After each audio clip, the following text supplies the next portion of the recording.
دنیا کے اندر دو طرح کی قومیں گزری ہیں، گزری بھی ہیں اور ابھی بھی موجود بھی ہیں۔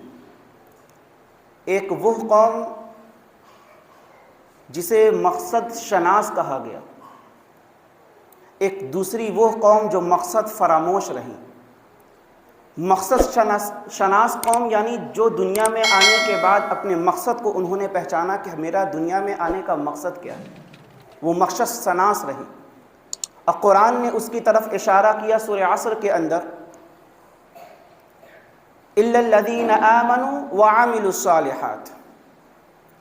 اور دوسری وہ قوم جو مقصد فراموش رہی، دنیا میں آنے کے بعد کسی اور چیز کو انہوں نے مقصد سمجھ لیا، اور اس کی طرف قرآن نے اشارہ کیا اِنَّ الْإِنسَانَ لَفِي خُسْرٍ۔ قوم عاد کو دیکھیں، اللہ رب العالمین نے زبردست اس قوم کو طاقت دی، اور اس طاقت کو اس نے مقصد سمجھ لیا، اور اس نے یہ اعلان کر دیا کہ من اشد منا قوہ، کہ لوگوں مجھ سے زیادہ دنیا میں طاقتور کوئی نہیں، یعنی طاقت کو اس نے مقصد سمجھا، حالانکہ دنیا میں آنے کا مقصد طاقت نہیں تھا۔ قوم فرعون گزری، فرعون کو دیکھ لیجئے، اللہ نے تخت دیا، بادشاہت دی، تمام چیزیں دیا، رتبہ دیا، شہرت دیا، نام دیا، بادشاہ بنایا، اور اس نے اس بادشاہ کو مقصد سمجھ لیا، اپنی بادشاہیت کو اور اپنے تخت کو مقصد سمجھ لیا۔ اس نے اعلان کر دیا کہ انا ربکم الاعلی، میں سب سے بڑا رب ہوں۔ یعنی دو طرح کی قومیں گزری دنیا میں، اور بھی اس کے علاوہ قومیں گزری۔ دنیا میں آنے کے بعد کچھ اور مقصد تھا، اللہ کے آگے جھکنا، اللہ کو راضی کرنا، اس کے حساب سے زندگی گزارنا، شب و روز اس کے حساب سے گزارنا۔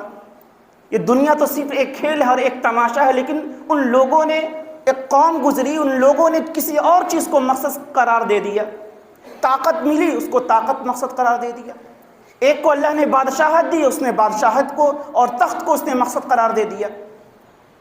اور ان دونوں قوموں کو اللہ رب العالمین نے اس غلط مقصد کے سمجھنے اور چننے پر اللہ نے ہلاک و برباد کر دیا۔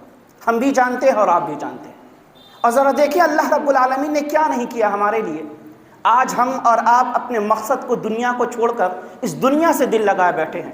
اللہ رب العالمین نے کہا کہ وَسَخَّرَ لَكُم مَا فِي السَّمَاوَاتِ وَمَا فِي الْأَرْضِ جَمِيعًا مِّنْهُ إِنَّ فِي ذَلِكَ لَآيَاتٍ لِقَوْمٍ يَتَفَكَّرُونَ۔ اللہ نے کہا کہ زمین آسمان میں جو کچھ بھی ہو، چاہے زمین میں ہو یا آسمان میں ہو، ہم نے اس تمام چیزوں کو تمہارے کام میں لگا رکھا ہے۔ یہ سورج، یہ چاند، یہ شجر، یہ درخت، یہ رات کا آنا، یہ دن کا جانا، یہ چمکتے ہوئے تارے، یہ تمام چیزیں، یہ ہوائیں، یہ سورج، تمام چیزیں، درخت سے لے کر شجر تک، پرندوں تک، سب کو ہم نے، میرے بندے، میں نے تیرے لیے کر دیا۔ اور اللہ نے کہا کہ ان فی ذالک لآیات لقوم یتفکرون، جو لوگ سمجھ رکھتے ہیں، فکر کرتے ہیں، ان کے لیے اس میں عبرت ہے۔ لیکن آج ہم فکر کس کی کرتے ہیں کہ بھائی میرے پاس کتنا لوم ہو جائے، میرے بزنس ترقی کیسے کر جائے، آج ہم اس میں دماغ لگا رہے ہیں۔ قرآن نے جس چیز کو واضح کیا، قرآن نے کہا کہ اس میں ان لوگوں کے لیے فکر ہے، یہ نصیحتیں ہیں، یہ چیز وہ لوگ سمجھ پائیں گے جو فکر کرتے ہیں۔ لیکن آج ہم نے دنیا میں فکر کرنا شروع کر دیا، وہ دنیا جس کی حقیقت کچھ بھی نہیں۔ اللہ کے رسول صلی اللہ علیہ وسلم صحابہ کرام کے ساتھ گزر رہے تھے، ایک مری ہوئی بکری کو دیکھا، اللہ کے رسول وہاں رک گئے۔ کان کٹی مری بکری، کان بھی کٹی تھی یا مری ہوئی بھی تھی، اللہ کے رسول وہاں رک گئے، صحابہ کرام بھی رک گئے۔ اللہ کے رسول صلی اللہ علیہ وسلم فرماتے ہیں کہ اچھا میرے صحابہ یہ بتاؤ، کون اس بکری کو 1 درہم میں خریدنا چاہے گا، 2 درہم میں خریدنا چاہے گا؟ صحابہ نے کہا کہ اللہ کے رسول، ایک تو یہ مری بکری، اوپر سے کان کٹی، اگر یہ زندہ بھی ہوتی تو اس کے اس عیب کی وجہ سے جو کان کٹے ہوئے ہم اسے 2 درہم میں بھی نہ خریدتے، یہ تو مری ہوئی بکری ہے، اسے کون 2 درہم میں خریدے گا؟ اللہ کے رسول صلی اللہ علیہ وسلم فرماتے ہیں کہ میرے صحابہ یاد رکھو، اللہ رب العالمین کے نزدیک اس دنیا کی حقیقت اس مری ہوئی بکری سے بھی بدتر ہے۔ آج ہم اس دنیا میں پڑے ہوئے اور اپنے مقصد کو ہم نے بھلا دیا۔ مسجد کو صرف جمعہ کے دن بھر کر اپنے سمجھتے کہ ہم جنتی ہو گئے، ہم ایمان کو پا گئے اور ہم فلاح اور کامیاب ہو گئے۔ کوئی نماز کی فکر نہیں ہے، ہفتے بھر کی نماز قضا ہو رہی ہے یا پھر نماز چھوٹی جا رہی ہے، مسجدوں کو وہاں تک بھر دیا جمعہ کے دن، اچھے اچھے خوشبو اور اچھے اچھے کپڑے لباس پہن کر کے، ان لباس کا، ان خوشبوؤں کا اللہ کے ہاں کوئی مرتبہ نہیں اگر آپ بے نمازی ہیں، اگر آپ نے دنیا میں آنے کے بعد اپنے مقصد کو نہیں سمجھا۔